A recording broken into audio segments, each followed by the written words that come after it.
Merci beaucoup. Alors Anaïs évoquait les entreprises susceptibles de réaliser des cas d'usage, des retours d'expérience à l'international, parlait de l'excellence française. Et dans ce cadre-là, j'ai l'énorme plaisir d'appeler Jérôme Leca sur cette scène. Jérôme, que vous connaissez, qui possède une expérience avérée dans la création d'entreprises et sur la revente aussi de manière pérenne des entreprises. On parlait d'excellence et de technologie. Scality démontre avec ses 700 millions de clients à date. D'utilisateurs. J'aime beaucoup cette nuance. Que cette excellence technologique, il y a une demande. Il y a une offre.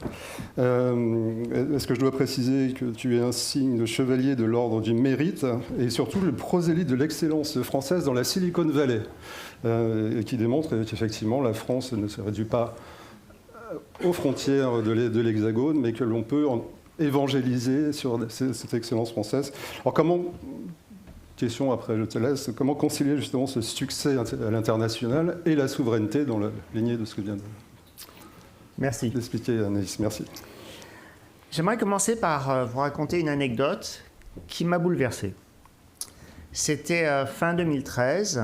À l'époque, j'étais aux États-Unis. Je sillonnais la Silicon Valley pour trouver un financement américain pour Scality.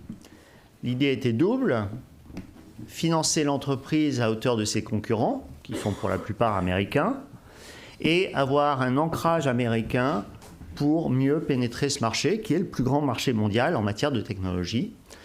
Ça faisait déjà 4 ans que j'étais aux États-Unis et je me rendais compte que sans un ancrage local, en gros, je recrutais que les tocards.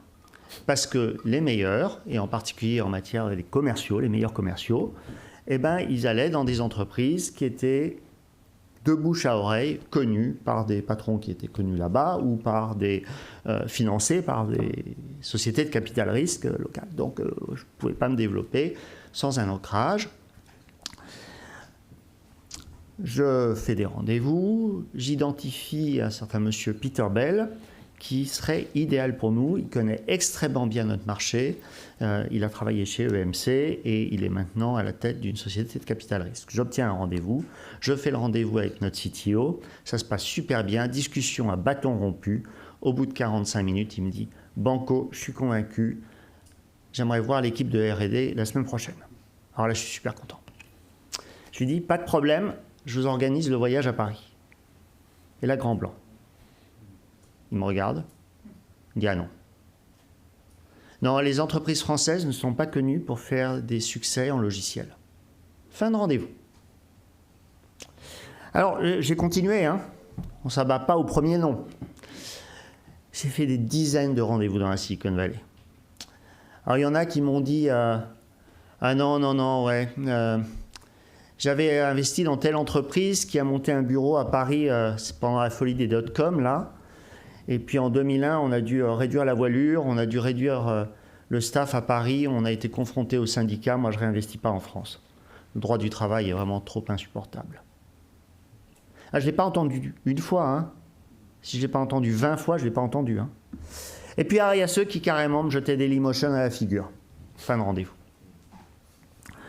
Bon, finalement, à force de sillonner la Silicon Valley, un jour sur un salon, je croise un monsieur qui me dit « Je cherche à investir dans une entreprise qui fait dans le stockage de données à grande échelle. » Je dis « Ah ben, c'est nous. » Il m'invite à faire un rendez-vous. Tous les partenaires sont là. Au bout d'un rendez-vous, il décide d'investir 5 millions de dollars. C'est Menlo Ventures. Aujourd'hui, Scality, c'est une entreprise française qui fait 75% de son chiffre d'affaires à l'export, dont la moitié aux États-Unis. Et je vous assure qu'on n'aurait pas pu faire ça sans Menlo Ventures. Alors, quand on parle de souveraineté numérique et technologique, moi je vois 2 enjeux. Le premier, c'est un enjeu de protection des données contre l'espionnage, qu'il soit industriel ou espionnage d'État. Le premier orateur l'a dit, on est dans une situation de guerre économique et tous les coups sont perdus. Et tous les coups sont permis de nos amis comme nos ennemis. Il ne faut pas se leurrer. Donc, acceptons-le et jouons le jeu, sans naïveté. Le deuxième enjeu, c'est un enjeu économique. c'est d'avoir des champions capables de rivaliser avec les meilleures offres mondiales. Alors, beaucoup d'encre a coulé sur le premier sujet, mais je pense que le second est tout aussi important. En fait, si on n'a pas des offres françaises ou européennes, parce que je pense aussi que l'Europe est la bonne échelle, capables de rivaliser avec les offres venues d'outre-Atlantique ou d'Asie, eh bien en fait, la décision rationnelle d'un acheteur, c'est d'acheter auprès du leader du marché et donc pas à l'entreprise française. C'est juste un exercice de décision rationnelle quand on est dans une entreprise. Et honnêtement, cet exercice de décision rationnelle pourrait aussi s'appliquer aux décideurs au sein de l'État. D'ailleurs, on l'a vu, c'est ce qui a amené la DGSI à choisir Palantir. C'est ce qui a amené le Health Data Hub à choisir Microsoft. Tout ça, c'est dans la presse, hein, je ne révèle rien. Plus largement, et notre dernière oratrice le rappelait, l'injonction cloud au centre, eh ben, en fait, a augmenté la part de marché des GAFAM dans le cloud français. C'est dingue. En 6 ans, la part de Google, Microsoft et Amazon, AWS, est passée de 49% à 67% de part de marché dans le cloud français. Juste exactement l'inverse de ce qu'on voulait faire. Alors, on peut se dire qu'on peut contraindre les services de l'État à acheter européen avec la norme SecNumCloud, dont, bien sûr, elle est tellement compliquée que, en fait, personne n'est entièrement labellisé SecNumCloud, et même ceux qui ont un label SecNumCloud, c'est pour une partie très restreinte de leur offre, et ce n'est pas opérationnel, et surtout, ce n'est pas compétitif d'un point de vue du service apporté au client à ce que peut proposer, je suis désolé, je vais le dire, un AWS. Donc, si on n'a pas, dans des entreprises françaises ou européennes, des offres qui sont compétitives au niveau mondial, eh bien, mécaniquement, les entreprises et des services de l'État vont acheter des offres étrangères, probablement américaines ou chinoises, et contribuer négativement à notre balance commerciale. C'est mécanique. Donc il faut, on n'a pas le choix, avoir des champions technologiques français pour retenir en France un maximum de valeur ajoutée. Alors on a la volonté, on a le savoir-faire, on a parmi les meilleurs ingénieurs de la planète, d'ailleurs on en trouve beaucoup dans la Silicon Valley, et on s'y prend mal. Vous voulez une preuve? Dans le top 100 des entreprises technologiques dans le monde, il y en a 3 françaises. Schneider Electric, Dassault Systèmes et Thales. Alors vous allez me dire, et Capgemini, Atos et Sopra Steria, pour moi, ils ont réussi un formidable développement sur toute la planète en développement organique et en rachat d'entreprises, mais ce sont des entreprises de prestation de services, ce ne sont pas des entreprises qui construisent des produits technologiques. Alors, si on veut, et si on pense européen, on pourrait rajouter Amadeus, qui est une collaboration française, allemande et espagnole, et on pourrait rajouter ST Micro, qui est une collaboration au départ France et Italie, et maintenant la Suisse. Mais pour moi, quand un ministre s'exprime publiquement sur son veto à la cession de Dailymotion, il obère la valeur de l'ensemble des startups françaises. Alors qu'il veut les protéger, il les enterre. Alors on veut créer des champions technologiques mondiaux. Et c'est une nécessité parce que si on pense qu'à l'échelon français, la France, c'est grosso modo 2% du marché mondial en matière de technologie. Une entreprise, même qui serait leader en France, n'aurait pas les moyens à terme d'investir suffisamment en R&D pour rester leader. Dans le temps long, celui qui investit le plus en R&D finit par être le leader. Et ce n'est pas seulement investir en R&D, parce qu'il faut aussi investir commercialement. On l'a vu maintes fois, Microsoft en est le meilleur exemple, qu'on peut, avec un produit moins bon, prendre le marché, parce qu'on a les moyens commerciaux, on a les relations avec les entreprises, on a les moyens de piper les dés dans les contrats.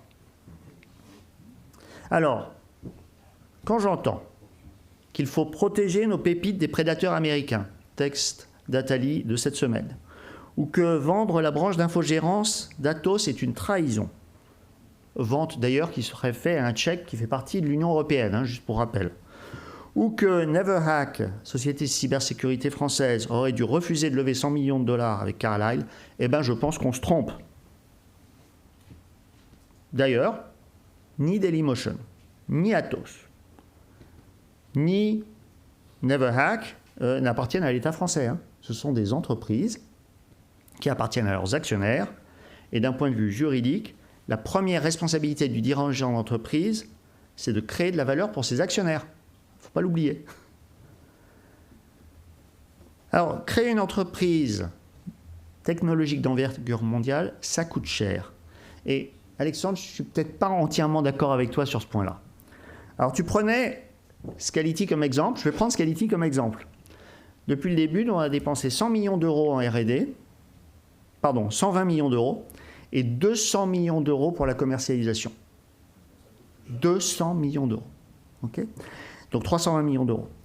Et on est des nains, on est très très fiers d'être considérés comme un leader mondial et par Gartner et par IDC. Soyons clairs, hein, nos concurrents, c'est IBM, Dell et Huawei, on est des nains. Juste ce qu'on a réussi à faire, c'est tenir à dragée haute, pour reprendre ton terme, et être dans la compétition. 60% de nos affaires, c'est une compétition contre Dell EMC, et heureusement, on en gagne. Alors on me demande souvent si l'open source pourrait être une alternative européenne qui apporterait plus de souveraineté et d'indépendance. Alors l'open source, c'est une très bonne réponse d'un point de vue technologique. Mais en fait, ça n'adresse pas du tout la problématique de qui paye les équipes de développement, parce qu'il en faut, et à un moment, il faut bien qu'ils puissent vivre de quelque chose, et comment on finance la diffusion commerciale. Parce que ce n'est pas magique l'open source. Hein. Il ne suffit pas de mettre un software sur GitHub et puis ça prend. Nous, on a démarré un software qu'on a mis en open source exactement en même temps que Minayo, qui est un open source dans notre domaine. Nous, on est une entreprise commerciale, donc on a donné ce code à la communauté. Et en gros, on a eu assez vite 2 millions de téléchargements. Minayo a une stratégie open source, il a donné un code très comparable en qualité à la communauté, et au bout d'un an, on avait tous les deux 2 millions de téléchargements. En 2018, il a quand même fallu que je pense à la rentabilité de Scality, et j'ai donc coupé le programme qui était de promouvoir l'open source. C'est-à-dire que ce que j'ai coupé, c'est les dépenses marketing spécifiquement liées à l'open source. Je n'ai pas coupé le développement open source, je n'ai pas coupé la publication de nos codes sur GitHub. Hein, je vais être très clair. Bah aujourd'hui, Minayo doit être à des centaines de millions de downloads et nous, on est toujours à 2,5 millions. Donc l'open source, c'est certainement très intéressant, mais ça ne répond pas totalement au problème. Et Alexandre, encore, je suis désolé, mais tu t'es exprimé, donc je peux te répondre. Je suis persuadé que ce n'est pas nécessairement moins cher pour nos clients. Nous faisons compétition avec l'open source quotidiennement et on est capable de démontrer aux clients qu'en fait, avec le service qu'on sait apporter, une fois qu'ils ont payé la licence logicielle, en fait, ça ne leur coûte pas plus cher que de maintenir une équipe pour maintenir un open source, ce qui est en fait assez cher et il faut du savoir-faire en interne. Donc, l'open source, c'est intéressant. Encore une fois, nous publions en open source, on utilise de l'open source, mais ce n'est pas en soi une réponse à la question de la souveraineté technologique. Alors, les entreprises innovantes, les startups, elles sont déficitaires pendant un certain nombre d'années parce qu'il faut qu'elles créent la technologie, il faut qu'elles créent la commercialisation. Elles ne peuvent pas emprunter aux banques, hein, puisqu'elles ne sont pas profitables. Le capital risque est là pour ça, c'est très bien. Mais juste, je voudrais rappeler ce que c'est que le capital risque. Hein. Le capital risque va investir dans les startups avec un horizon de temps de l'ordre de 7 à 10 ans. L'argent investi par le capital risque, ce n'est pas le leur, c'est le nôtre. Le mien, le vôtre. Hein. Quand votre banquier il vous propose des FCPI, c'est pour investir dans les startups françaises. C'est très très bien. Mais un jour, vous voulez un profit sur votre investissement. C'est normal. Et donc, les sociétés de capital risque, elles demandent aux dirigeants de start-up, au bout de 7 à 10 ans, bon, alors quand est-ce que tu vends ton entreprise ? Et ce n'est que normal. Il faut que l'argent tourne. Et en fait, les seules solutions pérennes, c'est soit l'achat par des entreprises ou des PI, private equity européens, soit la sortie en bourse. Sauf qu'il y a très peu d'acheteurs européens, et qu'on ne donne pas le temps ou les moyens aux startups françaises de grandir suffisamment pour que la sortie en bourse soit quelque chose de crédible. Alors il y en a qui sortent en bourse, mais honnêtement, quand vous regardez les valeurs, c'est juste désastreux. Une boîte là, que j'ai vue dernièrement, Balio, qui est Bio, oh, j'ai oublié le nom, je suis désolé, qui est leader dans les transpalettes robotisées. Superbe technologie. J'ai regardé son cours en bourse, la capitalisation boursière de cette boîte, qui a 100 clients à travers le monde, qui est un joyau technologique, c'est 28 millions d'euros. Il y a un problème quand même. Ils ont évidemment dépensé beaucoup plus que ça pour arriver à faire ce qu'ils ont fait, qui est, encore une fois, magnifique. Donc pour moi, il y a un triple problème. D'une part, il y a trop peu d'entreprises qui sont capables ou qui ont la volonté d'acheter des startups en France. D'autre part, si l'État continue à bloquer des cessions à l'étranger trop fréquemment, eh ben, il va enrayer une machine vertueuse. Et la troisième chose, c'est que les startups ne grandissent pas assez vite pour rendre la sortie en bourse crédible dans l'horizon de temps imparti. Alors, je connais personnellement beaucoup de startups ou de scale-up françaises qui ont été vendues à des industriels américains, on pourra en parler tout à l'heure, essentiellement parce qu'au moment de vendre, eh ben, ils n'ont pas trouvé d'offres en Europe ou parce que les offres européennes étaient grosso modo 30% moins chères. Et en tant que dirigeants d'entreprise, ils sont face à un choix cornélien. Ils ont une obligation fiduciaire vis-à-vis de leur actionnaire de maximiser le retour de l'investissement de l'actionnaire et un désir de maintenir une activité de pointe en Europe. Vous êtes en train de me dire que j'ai utilisé tout mon temps? Bon, donc je vais accélérer. Mais vous inquiétez pas, je ne suis pas trop loin. Bon, enfin bref, pour qu'on réussisse, il faut une conjonction de facteurs. Hein. Il faut des ingénieurs et des entrepreneurs, ça on les a. Il faut des financements, ça on les a un peu. Hein. On n'est pas capable, juste en France, essentiellement parce qu'on n'a pas de fonds de pension, on n'est pas capable, juste en France, de financer à la hauteur nécessaire pour une sortie en bourse. Grosso modo, d'arriver à financer une start-up technologique pour qu'elle soit réellement pérenne et indépendante, il faut à peu près 300 millions d'euros de financement. Ce chiffre, c'est la médiane des entreprises qui deviennent licornes. D'accord ? Donc, je l'ai calculé. Et puis, il faut des débouchés commerciaux, et c'est là qu'on pêche le plus. Hein. Et le rôle de l'État, c'est avant tout d'impulser, d'orienter. Moi, je trouve que de ce point de vue-là, il y a un travail extraordinaire qui a été fait depuis 2012 avec la BPI, la French Tech, les plans TIBI 1 et TIBI 2, France 2030 maintenant, le PIA avant. Les financements de start-up en France ont été multipliés par 10, c'est quand même considérable, hein, multipliés par 10 en 10 ans. Il y a plus de 20 000 entreprises qui sont identifiées par la French Tech. Il n'y a juste pas de doute, c'est un succès. L'autre succès, c'est le travail de communication mené par les pouvoirs publics depuis 2015, avec Business France, le sommet Choose France, il y a tout, qui fait que maintenant, quand on est dans la Silicon Valley et qu'on dit qu'on est une start-up française, on ne vous rit plus au nez. Okay, ça a changé depuis 2013. Mais on a toujours une réaction à des financements comme celui de Never Hack par Carlyle, alors que je connais bien Arthur Bataille, le CEO, il est complètement dans une logique de souveraineté. Carlyle a effectivement plus de 50% de l'entreprise, mais n'a pas les moyens de décider sans l'autorisation d'Arthur, le CEO et fondateur de l'entreprise, sur la sortie effective de l'entreprise. Et le but de Carlyle, c'est de gagner de l'argent. Et le but d'Arthur, c'est de faire grandir son entreprise plus vite qu'il aurait pu le faire s'il n'avait pas été financé. Donc moi, je pense qu'on a un problème de posture à cet endroit-là. Pour moi, l'État a deux rôles à jouer qu'il ne joue pas suffisamment. Aider les startups françaises à penser européen en termes de marché, en termes de rapprochement. L'échelle européenne, c'est la bonne échelle pour pouvoir concurrencer les entreprises technologiques d'origine américaine ou chinoise. En matière de guerre économique, moi je ne fais pas de différence entre les Chinois et les Américains. Hein. C'est à peu près le même niveau. Il faut travailler ensemble, quitte à fusionner des entreprises à l'intérieur de l'Europe. Et c'est comme ça que sont nés Amadeus, ST Micro, aussi Ariane, Airbus, bien d'autres. Ça, c'est le premier rôle. Le deuxième rôle, c'est que l'État, ses services, les entreprises qui contrôlent, devraient aussi être eux-mêmes clients des entreprises technologiques et numériques françaises. Ni IBM, ni Oracle, ni Palantir, ni SpaceX, ni même AWS et beaucoup d'autres entreprises technologiques américaines n'auraient pu se développer sans les contrats du gouvernement américain. C'est quelque chose, on est totalement naïf en France, on ne s'en rend pas compte. Alors moi, pour le coup, j'ai vécu là-bas, mais je l'ai vu au quotidien.